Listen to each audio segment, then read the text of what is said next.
Обама дагы бул дүйнөгө жаңы нерселерди алып келет.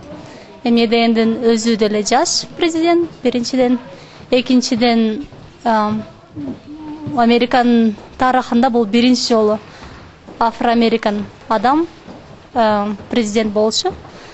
Үчүнчүдөн, менимче өзү дагы ачык адам, интервьюлардан силер көрсөңөр керек.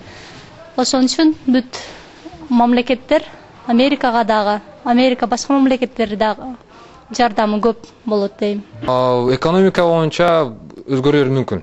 Доллардын көтөрүлүшү ошол бир анайсам признак.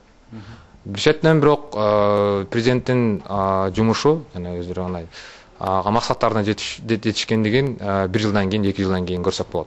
Так что политика уже изменилась из-за того, как люди устали от Буша, да. И теперь Обама, у него есть такая теперь возможность, да. У них много ожиданий, у всех много ожиданий, да.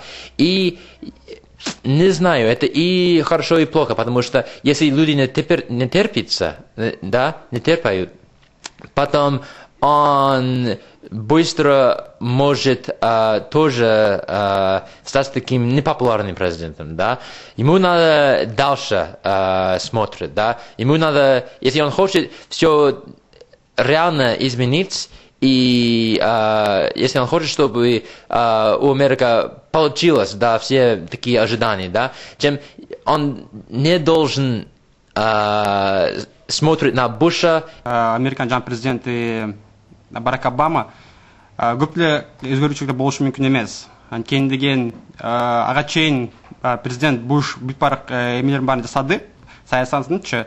Ошол саясатта улантат деп ойлойм. Джордж Буш чындыгында мурдакы президенттерге караганда өтө башкача саясат жүргүзүп келди. Ушул акыркы 8 жыл ичинде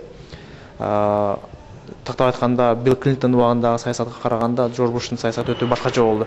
Ошон үчүн азыр көп элдер үмүттөнүп жатат, мындай саясат токтой бекен, башкача болот экен деп.